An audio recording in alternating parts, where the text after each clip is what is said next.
gives us all the praise after the game, but Coach Warner's the guy that really keeps us level-headed and keeps us working and grinding. You guys are obviously putting up a lot of points and numbers offensively. What's the mentality when you get out there? Last week, all of a sudden, Illinois is scoring points. Do you feel a responsibility like we have to score when we get the football?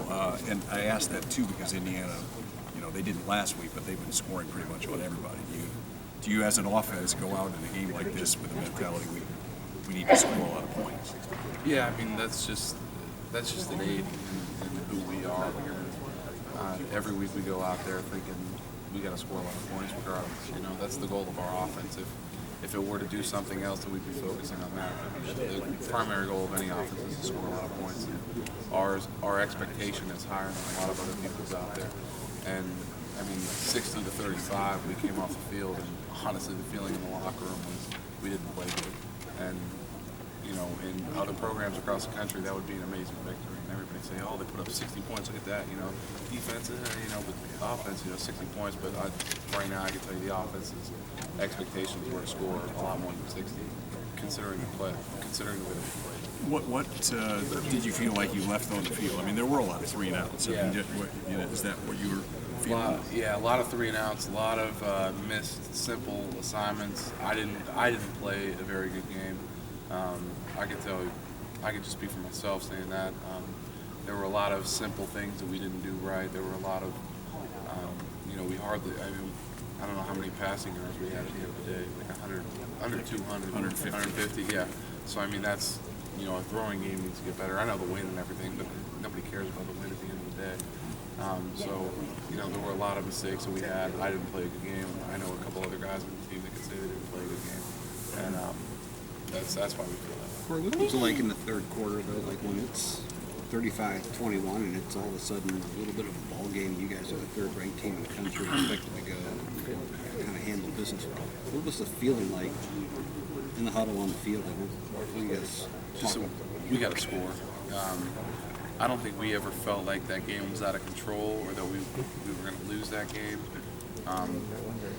Maybe part of that was because of our expectation going into the game was to win it, and we weren't surprised that we were up that much, but we went back to our old ways and sort of let up going into halftime and in the third quarter. So the feeling was we just got to score. We just got to get back in our groove, and I don't think we were ever anxious or feeling stressed at any point. So. Don't take this the wrong way, but you're probably never going to be in a beauty contest, but you are right now. I mean, you know what I mean? I mean, in one poll, Baylor went by you guys because their blowout win was considered better than y'all's blowout win, or whatever you want to say. Y'all have to be paying attention a little bit to that. I mean, what is it like to be in the middle of that? I mean, to know that you're being judged not just by a 25-point win, but by how you looked, and how you might look. Yeah, I mean, it is what it is. There's nothing we can do about it. There's no lobbying we can do at this point to change the BCS formula. So the only thing we can concentrate on is, how do we advance further in the BCS and how do we keep ahead of Baylor? That's just the reality. And how do we get to the national championship? That's our goals. That's the only thing we can control. That's really what we're focused on. And it is the way that it is. And so when we're disappointed by scoring 60 to 35, we didn't cover whatever spread that we needed to score enough points to boost up our rating in the BCS. So that's another reason why we're disappointed in the way that we played, because those, it's reality. People are watching. Exactly. What do you remember about last year's game against Indiana College? That it was, I remember being on the sideline for like the last 5 minutes, that, the game just kind of dragged out. And I remember, it's kind of interesting that Illinois last year really didn't fight at all to come back, and we just kind of blew them out. So I think that we thought they were going to do the same thing this year. But I think the Indiana game last year, and I think I'm safe in speaking on the defensive backs parts, and not just the defensive backs, but the whole defense, that that game is very prevalent in their mind, very, very real. And they they want to prove a statement. They want to make a statement when they go out there Saturday that, we're not going to let that happen. 52 points last year, we put up a good amount of points. I'm sure their defense is going to want to make a statement against us and not let that happen again. But our defense definitely has this game on their mind. Was that in any way, and everyone talks about the Michigan State game being a turning point for you guys last year. Was the Indiana game in any way a turning point? Because it seems like, at least defensively, things was flipped. Yeah, definitely. I think for our defense, it was a turning point. I think Michigan State might have been the turning point for the team in terms of coming together and cohesiveness. But the defense kind of, I'm sure, felt good after holding Michigan State to 16 points last year and holding, when you put 63 points up against Nebraska, it's not, offense is going to have a lot of opportunities. So the defense couldn't have felt that bad coming off the field. But Indiana game, it's definitely something to prove, especially with their offense. Our offense is very good. They put up a lot of points on a lot of good teams, and that's their goal just as it is ours. And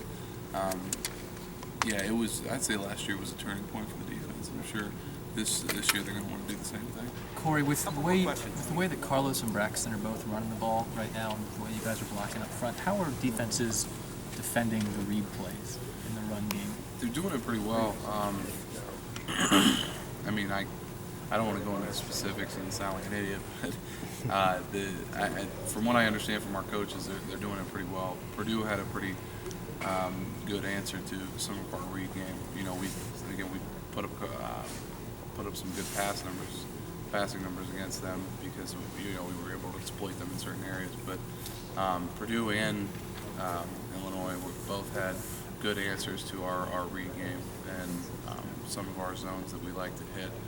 I remember not being able to get to the backer because he completely vacated his responsibility because he knew what we were going to do. And, I tripped up and coming off on the sideline, I'm on my face and Coach Meyer's yelling at me because I didn't get the backer. And, I'm thinking, how the heck did that guy beat me over there, But, they're starting to catch on to some of the things that we do best.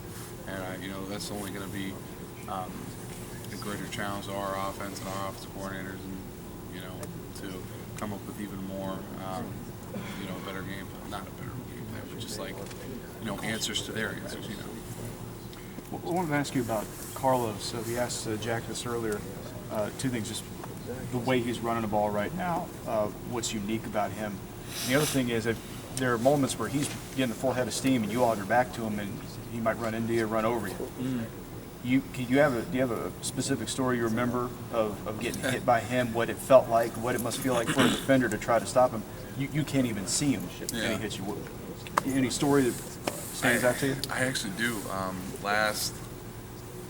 Sunday, we were in here going, shorts practice, and it was a post-game practice, and, we were all in there, and Sundays aren't a physical day, and I'm tired from the game, so, tired, well, we were on bye week, but,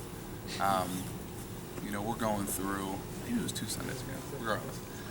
We were in shorts, and no pads on, and I'm blocking this linebacker, and I'm, just trying to, fit him up, and because, nobody's got pads on. Lowe's comes through and just smacks my back, and I'm like, what? I look behind me, and I'm like, who the hell just hit me? And Lowe's comes running through, and I'm like, what? I go up to him, I'm like, dude, you're going pretty fast. And he goes, yeah, man, I gotta run. They see us running on film, and I went back to the huddle thinking, man, if that guy runs into me like that on a no pads day, what's it kind of feel like for a defender? And I just seeing all those guys bounce off of him sometimes, on the film, and him breaking all those tackles, it doesn't surprise me now, after getting hit behind the shoulder from him. And so, I guess that's my story that I have. But, when you see Carlos break all those tackles, the guys just bounce off him because they're trying to arm tackle him. Don't be surprised, that I guess, you guys are used to it watching him, but he's one tough, fast, big dude. Jack said that he broke 2 of his ribs.